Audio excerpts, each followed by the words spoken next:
Hello guys, welcome to a video. So this is a new series that I'm starting called Hot Girl Reads. So I will be reading to you guys a book every single day, one chapter of the book.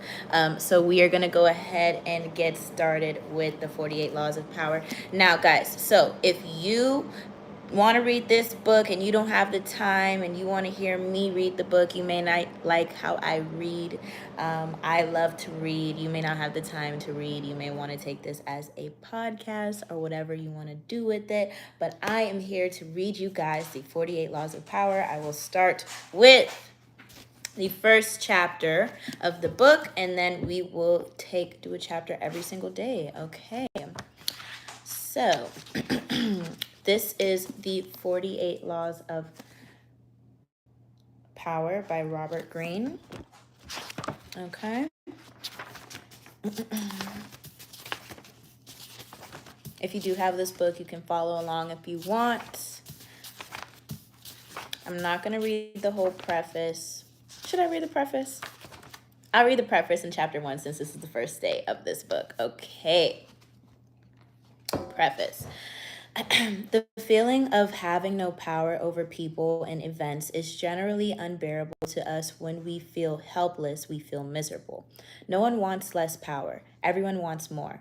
In the world today, however, it is dangerous to seem too power hungry, to be overt with your power moves. We have to seem fair and decent, so we need to be subtle, congenial, yet cunning, democratic yet devious. This game of constant duplicity most resembles the power dynamic that existed in the scheming world of the old aristocratic court. Throughout history, a court has always formed itself around the power in Throughout history, a court has always formed itself around the person in power. King, queen, emperor, leader. The courtiers who filled this court were in an especially delicate position.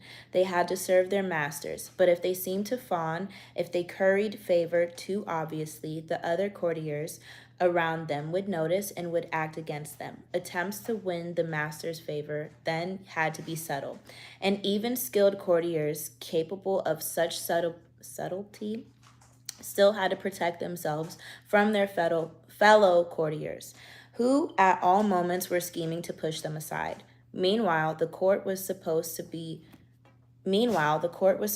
represent the height of civilization and refinement. Violent or overt power moves were frowned upon. Courtiers would work silently and secretly against any among them who used force. This was the courtier's dilemma. While appearing the very paragon of elegance, they had to outwit and thwart their own opponents in the subtlest of ways. The successful courtier learned over time to make all of his moves indirect. If he stabbed an opponent in the back, it was with a velvet glove on his hand and the sweetest of smiles on his face. Instead of using coercion and outright treachery, the perfect courtier got his way through the seduction, charm, and deception and subtle strategy, always playing several moves ahead. Life in the court was a never-ending game that required constant vigilance and tactical thinking. It was civilized war. Today we face a peculiarly similar paradox to that of the courtier. Everything must appear civilized, decent, democratic, and fair. But if we play by those rules too strictly, if we take them too literally, we are crushed by those around us who are not so foolish. As the great Renaissance diplomat and courtier Niccolo Machiavelli wrote, any man who tries to be good all the time is bound to come to ruin among the great number who are not good. The court imagined itself the pinnacle of refinement, but underneath its glittering surface, a cauldron of dark emotions, greed, envy, lust, hatred, boiled and simmered. Our world today similarly imagines itself the pinnacle of fairness, yet the same ugly emotions still stir within us, as they have forever. The game is the same. Outwardly, you must seem to respect the niceties, but inwardly, unless you are a fool, you learn quickly to be prudent and to do as Napoleon advised. Place your iron hand inside a velvet glove. If, like the courtier of time gone by spy, you can master the arts of indirection, learning to seduce, charm, and deceive, and subtly, I don't know, outmaneuver your opponents. You will attain the heights of power. You will be able to make people bend to your will without their realizing what you have done. And if they do not realize what you have done, they will neither resent nor resist you. To some people, the notion of consciously playing power games, no matter how indirect, seems evil, asocial, a relic of the past. They believe they can opt out of the game by behaving in ways they have nothing to do with power. You must beware of such people, for while they express such opinions outwardly, they are often among the most adept players at power. They utilize strategies that cleverly disguise the nature of manipulation involved.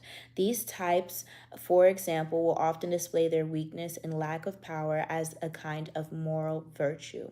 But true powerlessness without any motive of self-interest would not publicize its weakness to gain sympathy or respect. Making a show of one's weakness is actually a very effective strategy, subtle and deceptive. In the game of power, see Law 22, the surrender tactic. Another strategy of the supposed non-player is to demand equality in every area of life. Everyone must be treated alike, whatever their status and strength. But if to avoid the taint of power you attempt to treat everyone equally and fairly, you will confront the problem that some people do certain things better than others. Treating everyone equally means ignoring their differences, elevating the less skillful, and suppressing those who excel. Again, many of those who behave this way are actually deploying another power strategy, redistributing people's rewards in a way that they determine. Yet another way of avoiding the game would be perfect honesty and straightforwardness. Since one of the main techniques of those who seek power is deceit and secrecy, but being perfectly honest will inevitably hurt and insult a great many people, some who will choose to injure you in return. No one will see your honest statement as a complete objective and free of some personal motivation, and they will write, in truth, the use of honesty and indeed a power strategy intended to convince people of one's noble, good-hearted, selfless character. It is a form of persuasion, even a subtle form of coercion. Finally, those who claim to be non-players may affect an air of naivety to protect them from the accusation that they are after power. Beware again, however, for the appearance of naivety can be the effective means of deceit. Law 21. Seem dumber than your mark. Even Sorry, guys. Sorry, Kushni's doing her job.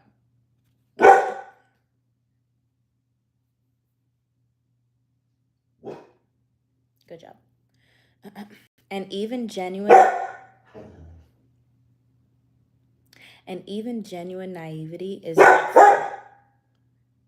is not free of the snares of power. Children may be naive in many ways, but they often act from an elemental need to gain control over those around them. Children suffer greatly from feeling powerless in the adult world, and they use any means available to get their way. Genuinely innocent people may still be playing for power and are often horribly effective at the game.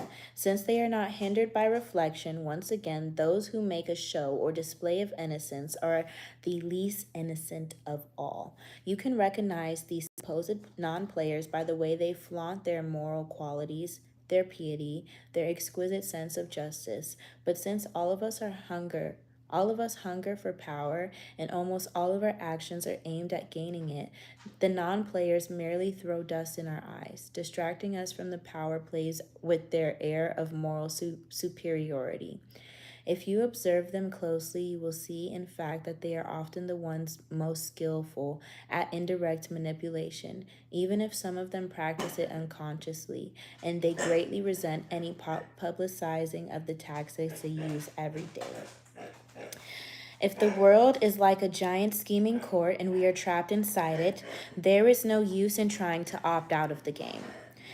That will only render you powerless, and the powerlessness will make you miserable. Instead of struggling against the inevitable, instead of arguing and whining and feeling guilty, it is far better to excel at power. In fact, the better you are dealing with power, the better friend, lover, husband, wife, or person you become by following the route of the perfect courtier. See Law 24. You learn to make others feel better about themselves, becoming a source of pleasure to them.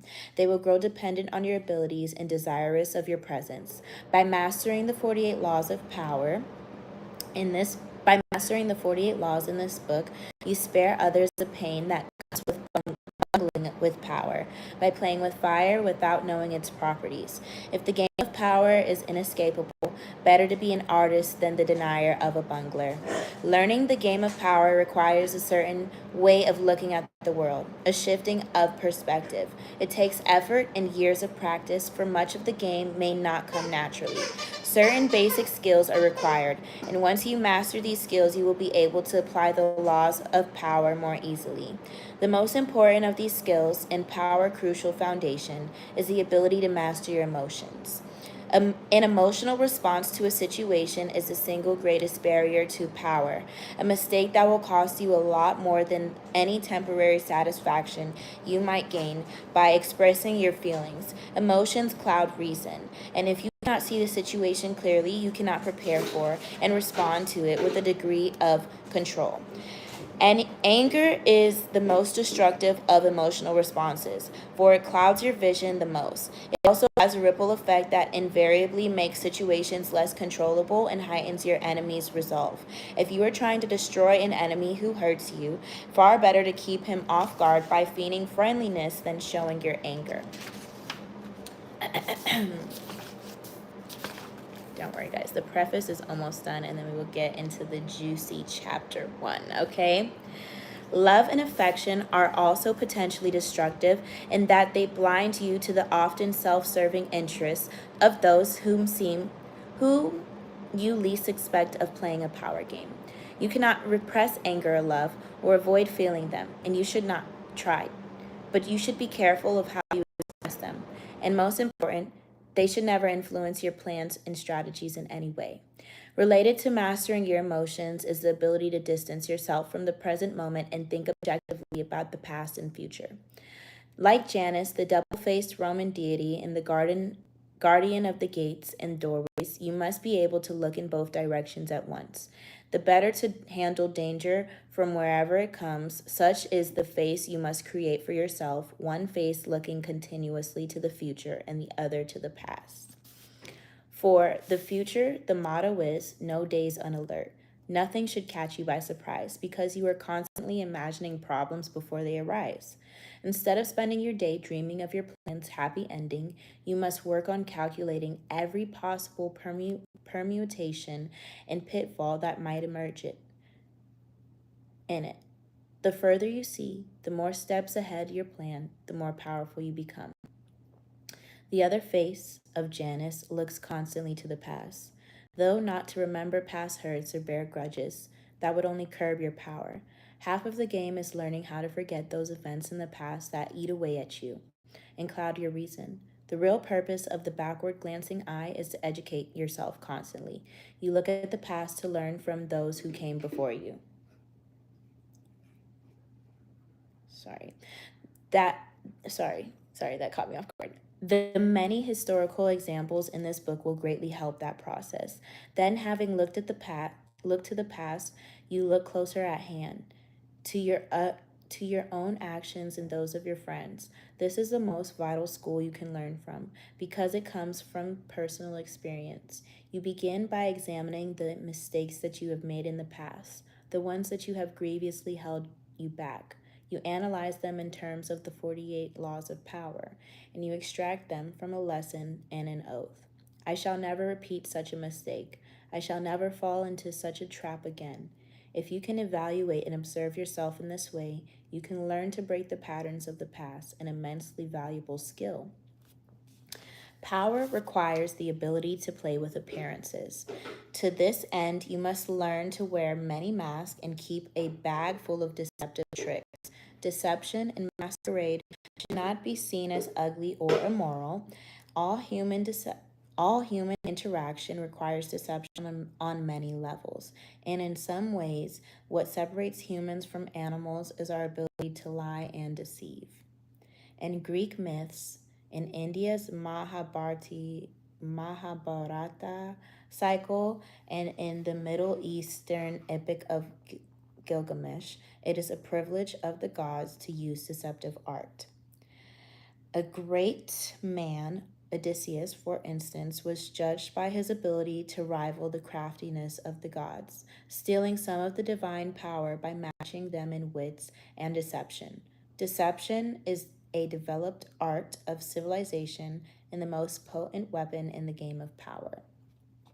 You cannot succeed at deception unless you take it somewhat distanced approach to yourself, unless you can be many people wearing the mask that the day and moment require. With such a flexible approach to all appearances, including own, you lose a lot of your inward heaviness that holds people down.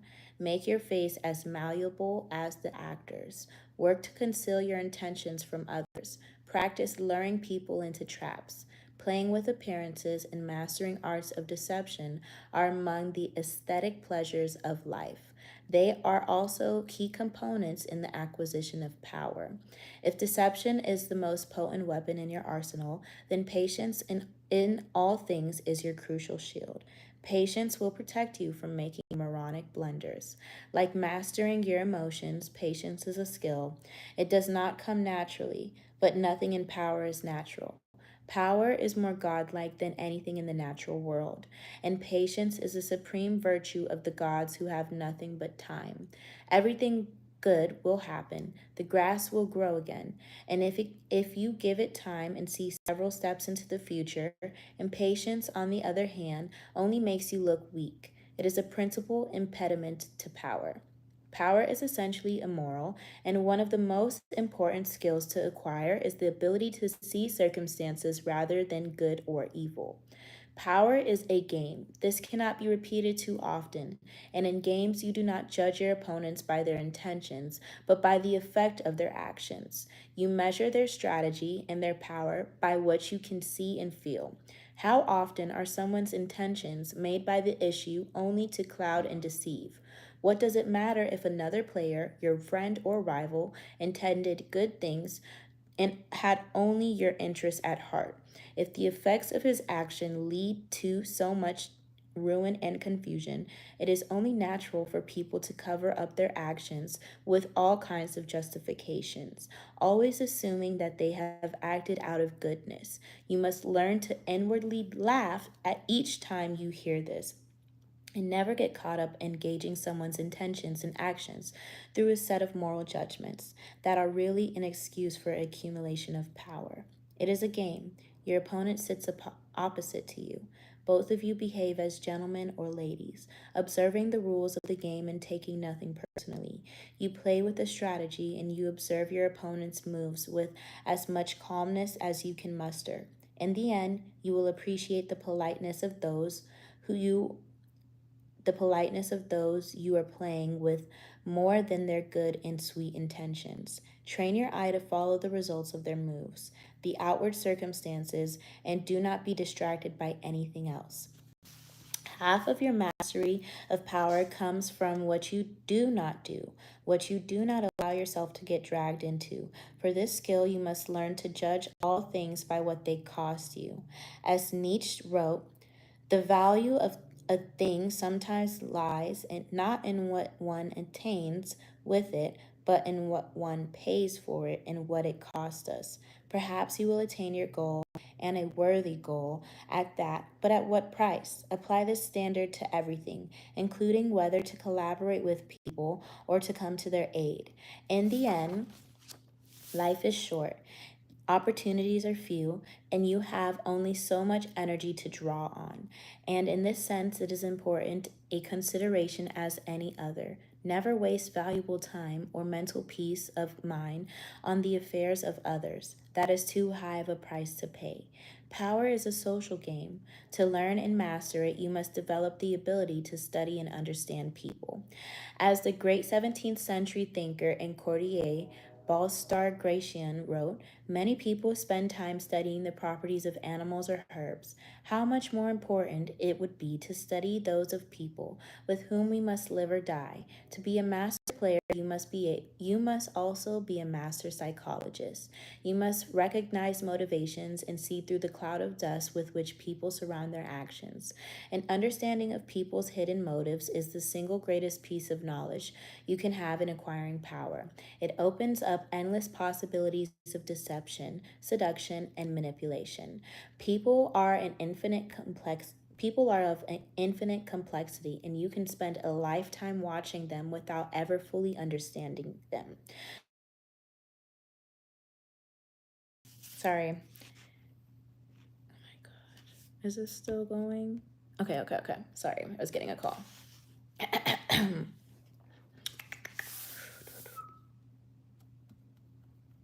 Where was I? People are of infinite complexity, and you can spend a lifetime watching them without ever fully understanding them. So it is all more important then to begin your education now. In doing so, you must also keep one principle in mind. Never discriminate as to whom you study and to whom you trust. Never trust anyone completely and study everyone, including friends and loved ones. Finally, you must learn always to take the indirect route to power. Disguise your cunning, like a billiard ball that caroms several times before it hits its target. Your moves must be planned and developed in the least obvious way. By training yourself to be indirect, you can thrive in the modern court, appearing the paragon of decency while being the consummate manipulator. Consider the 48 Laws of Power a kind of handbook on the arts of indirection. The laws are based on the writings of men and women who have studied and mastered the game of power. These writings span a period of more than 3,000 years and were created in civilizations as disparate as ancient China and Renaissance Italy. Yet they share common threads and themes, together hitting at the essence of power that has yet to be fully articulated. The 48 Laws of Power are the distillation and accumulated wisdom gathered from the writings of the most illustrious strategists Sun Tzu, Clausewitz, statesmen Bismarck, Talleyrand, courtiers Castiglione, Gracian, seducers Ninon de Lenclos, Casanova, and con artist Yellow Kid Whale in history. The laws have a simple premise. Certain actions almost always increase one's powers, the observance of the law, while others decrease it and even ruin us, the transgression of the law. These transgressions and observances are illustrated by historical examples. The laws are timeless and definitive. The 48 laws of power can be used in several ways. By reading the book straight through, you can learn about power in general. Although several of the laws may not seem to pertain directly to your life, in time you will probably find that all of them have some application, and that in fact they are interrelated. By getting an overview of the entire subject, you will best be able to evaluate your own past actions and gain a greater degree of control over your immediate affairs. A thorough read of the book will inspire thinking and reevaluation long after you finish it. The book has also been designed for browsing and examining the law that seems at the particular moment most pertinent to you. Say you are experiencing a problem with a superior and cannot understand why your efforts have not led to more gratitude or a promotion. Several laws specifically address the master underlying relationship, and you are almost certainly transgressing one of them. By browsing the initial paragraphs for the 48 laws in the table of contents, you can identify the pertinent law. Finally, the book can be browsed through and picked apart for entertainment for an enjoyable ride through the foibles and great deeds of our predecessors in power. A warning, however, to those who use this book for this purpose, it might be better to turn back. Power is endlessly seductive and deceptive in its own way. It is a labyrinth. Your mind becomes consumed with solving its infinite problems, and you soon realize how pleasantly lost you have become.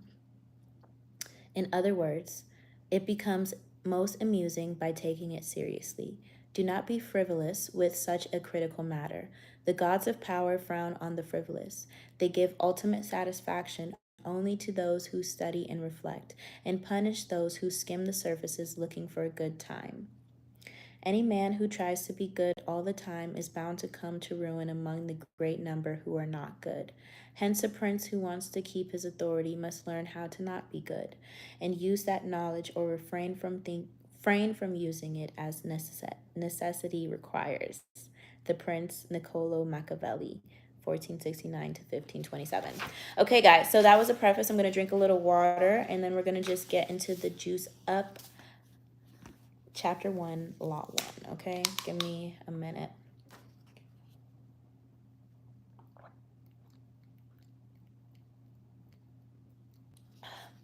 What did you think so far? Okay. Sorry, I wasn't calling you Cushy. Law 1, never outshine the master. Judgment. Always make those above you feel comfortably superior.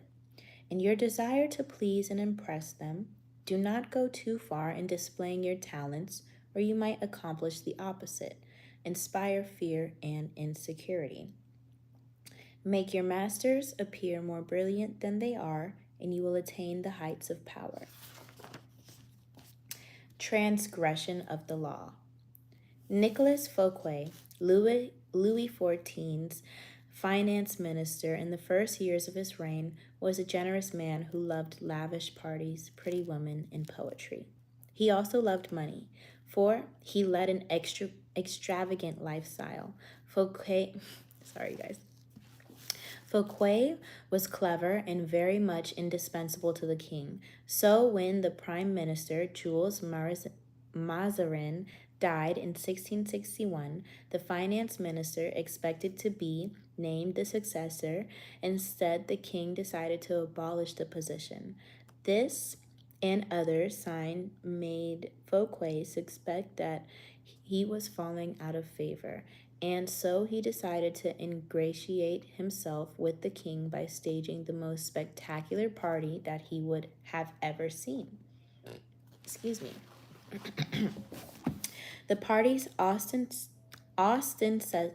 ostensible purpose would be to commemorate the completion of Fouquet's chateau, Vaux le Vicomte. I don't speak French, guys. I'm trying. But its real function was to pay tribute to the king, the guests of honor, the most brilliant nobility of Europe, and some of the greatest minds of the time: La Fontaine, La Rochefoucauld, Madame de Sévigné attended the party. Molière wrote a play for the occasion in which he himself was to perform at the evening's conclusion. The party began with a lavish 7-course dinner, featuring foods from the Orient never before tasted in France, as well as new dishes created especially for the night. The meal was accompanied with the music commissioned by Fouquet to honor the king.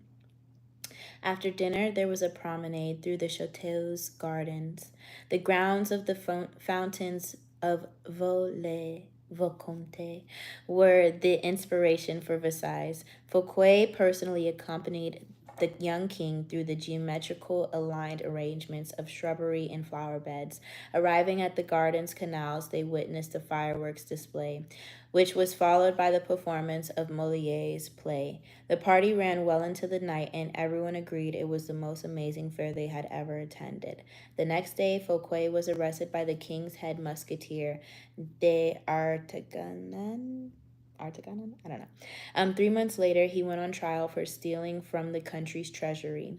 Actually, most of the stealing he was accused of he had done on the king's behalf and and with the king's permission.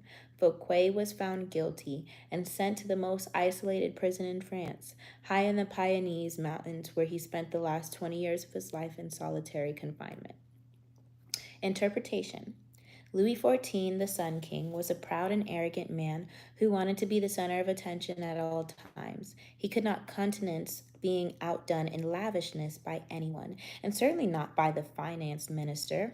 To succeed Fouquet, Louis chose Jean-Baptiste Colbert, a man famous for his parsimony and for giving the dullest parties in Paris. Colbert made sure that any money liberated from the treasury went straight into Louis's hands. With the money, Louis built a palace even more magnificent than Fouquet's, the glorious Palace of Versailles.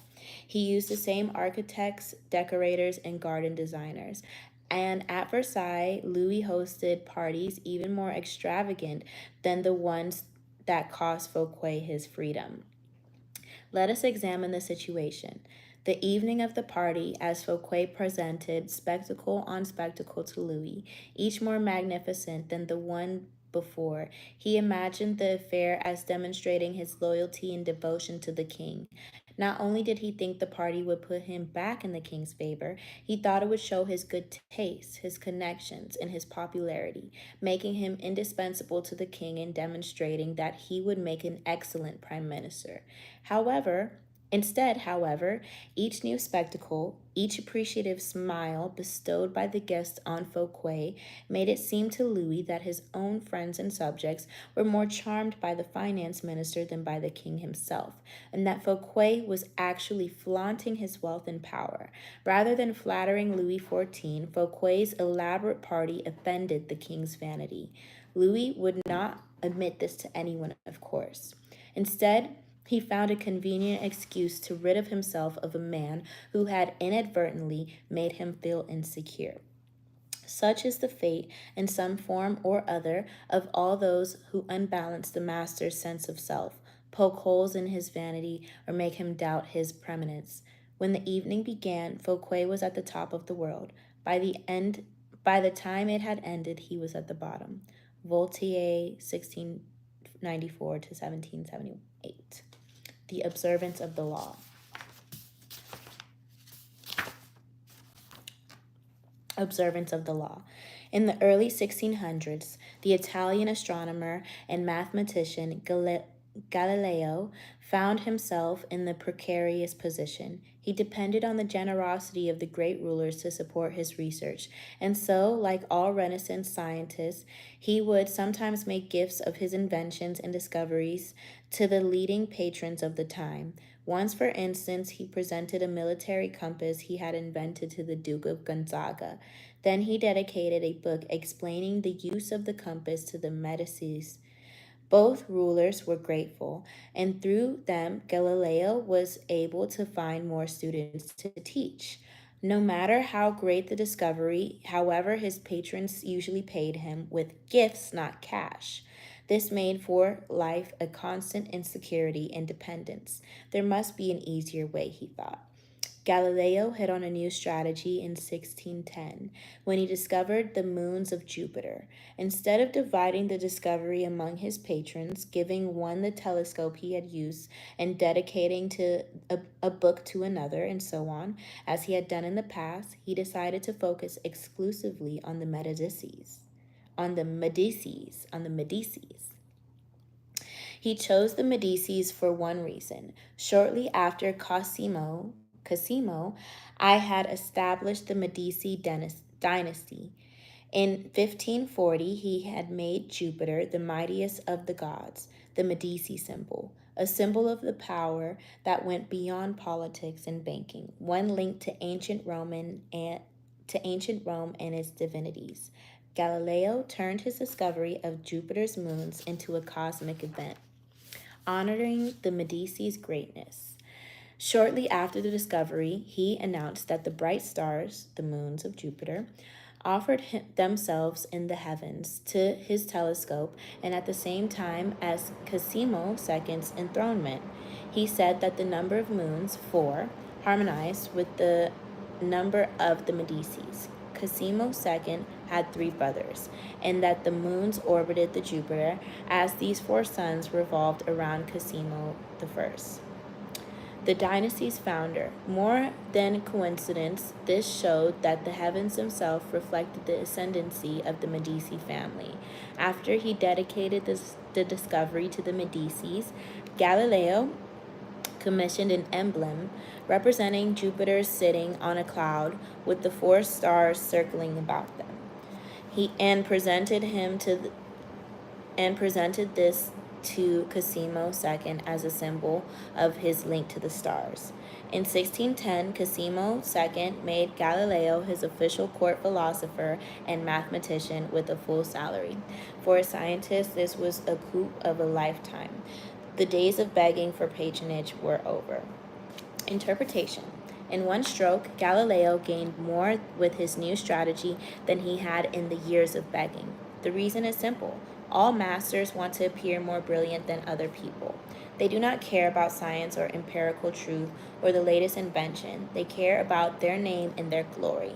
Galileo gave the Medicis infinitely more glory by linking their name with cosmic forces than he had by making them patrons of some new scientific gadget or discovery. Scientists are not spared the vagaries, I don't know, of court life and patronage. They too must serve masters who hold the purse strings, and their great intellectual powers can make the master feel insecure, as if he were only there to supply the funds, an ugly, ignoble job. The producer of a great work wants to feel he is more than just a provider of his financing. He wants to appear creative and powerful, and also more important than the work produced in his name. Instead of insecurity, you must give him glory. Galileo did not challenge the intellectual authority of the Medicis with his discovery or make them feel inferior in any way. By literally aligning them with the stars, he made them shine brilliantly among the courts of Italy. He did not outshine the master. He made the master outshine all others. Keys to power. Everyone has insecurities. When you show yourself in the world and display your talents, you naturally stir up all kinds of resentment, envy, and other manifestations of insecurity. This is to be expected. You cannot spend your life worrying about the petty feelings of others. With those above you, however, you must take a different approach. When it comes to power, outshining the master is perhaps the worst mistake of all. Do not fool yourself into thinking that life has changed much since the days of Louis XIV and the Medicis. Those who attain high standing in life are like kings and queens. They want to feel secure in their positions and superior to those around them in intelligence, wit, and charm. It is a deadly but common misperception to believe that by displaying and vaunting your gifts and talents, you are winning the master's affection. He may feign appreciation, but at his first opportunity, he will replace you with someone less intelligent, less attractive, less threatening. Just as Louis XIV replaced the sparkling Fouquet with the bland Colbert. And as Louis XIV, he will not admit the truth, but will find an excuse to rid himself of your presence. This law involves 2 rules that you must realize. First, you can inadvertently outshine the master by simply being yourself. There are masters who are more insecure than others, monstrously insecure. You may naturally outshine them by your charm and your grace. No one had more natural talents than Astori Manfredi, Prince of Faenza, the most handsome of all the young princes of Italy. He captivated his subjects with his generosity and open spirit. In the year 1500, Cesare Borgia laid siege to Faenza.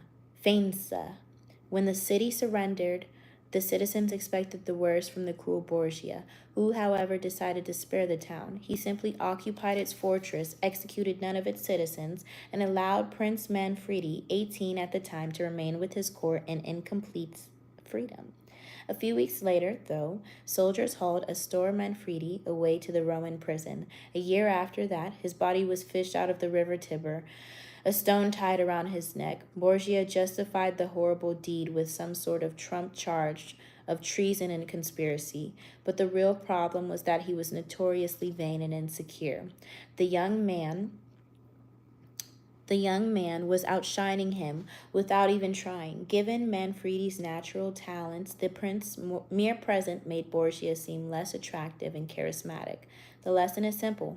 If you cannot help being charming and superior, you must learn to avoid such monsters of vanity. Either that or find a way to mute your good qualities when in the company of Assessor Borgia. Second, never imagine that because the master loves you, you can do anything you want. Entire books can be written about favorites who fell out of favor by taking their status for granted, for daring to outshine. In late 16th century Japan, the favorite emperor Hideyoshi Hideyoshi was a man called Sen no Rikyu, the premier artist of the tea ceremony, which had become an obsession with the nobility. He was one of Hideyoshi's most trusted advisors, had his own apartment in the palace, and was honored throughout Japan. Yet in 1591, Hideyoshi had him arrested and sentenced to death. Riku took his own life instead. The cause of his sudden change of fortune was discovered later. It seems that Riku, former peasant and later court favorite, had a wooden statue made of himself wearing sandals, a sign of nobility, and posing loftily. He had a statue placed in the most important temple inside of the palace gates, in clear sight of royalty, who often would pass by. To Hideyoshi, this signified that Riku had no sense of limits, presuming that he had the same rights as those who had the highest nobility. He had forgotten that his position depended on the emperor, and he had to come to believe that he earned it on his own. This was an unforgivable miscalculation of his own importance, and he paid for it with his life. Remember the following: never take your position for granted, and never let any favors you receive go to your head. Knowing the dangers of outshining your master, you can turn this law to your advantage. First, you must flatter and puff up your master. Overt flattery can be effective, but it has its limits. It is too direct and obvious and looks bad to other courtiers. Discreet flattery is much more powerful. If you are more intelligent than your master, for example, seem the opposite. Make him appear more intelligent than you. Act naive. Make it seem that you need his expertise. Commit harmless mistakes that will not hurt you in the long run, but will give you the chance to ask for his help. Masters adore such requests. A master who cannot bestow onto you gifts of his expertise may direct rancor or ill will at you instead. If your ideas are more creative than your master's, ascribe them to him in as public a manner as possible. Make it clear that your advice is merely an echo of his advice. If you surpass your master in wit, it is okay to play the role of the court jester, but do not make him appear cold and surly to your by comparison. Tone down your humor if necessary, and find ways to make him seem the dispenser of amusement and good cheer. If you naturally more sociable and generous than your master, be careful not to cloud that blocks his radiance from others. He must appear as the sun around which everyone revolves, radiating power and brilliance, the center of attention. If you are thrust into a position of entertaining him, a display of your limited means may win you his sympathy. Any attempt to impress him with your grace and generosity can prove fatal. Learn from Fouquet or pay the price. In the end, they all lead to power. Oh, wait. Sorry. In all of these cases, it is not a weakness to disguise your strengths if in the end they lead to power. By letting others outshine you, you remain in control. Instead of being victim of their insecurity, this will all come in handy the day you decide to rise above your inferior status. If, like Galileo, you can make your master shine even more in the eyes of others, then you are God's son, and you will be instantly promoted. Image. The stars in the sky. There can only be one sun at the time. Never obscure the sunlight or rival the sun's brilliance. Rather, fade into the sky and find ways to heighten the master star's intensity. Authority. Avoid outshining the master. All superiority is odious, but the superiority of a subject over his prince is not only stupid, it is fatal. This is a lesson that the stars in the sky teach us. They may be related to the sun and just as brilliant, but they never appear in her company. Reversal. You cannot worry about upsetting every person you come across, but you must Reversal. You cannot worry about upsetting every person you come across, but you must be selectively cruel. If your superior is a falling star, there is nothing to fear from outshining him. Do not be merciful. Your master had no such scruples in his own cold-blooded climb to the top. Gauge his strength. If he is weak, discreetly hasten his downfall. Outdo, outcharm, outsmart him at key moments. If he is very weak and ready to fall, let nature take its course. Do not risk outshining a feeble superior. It might appear cruel or spiteful. But if your master is firm in his position, yet you know yourself to be more capable, bide your time and be patient. It is natural course of things that power eventually fades and weakens.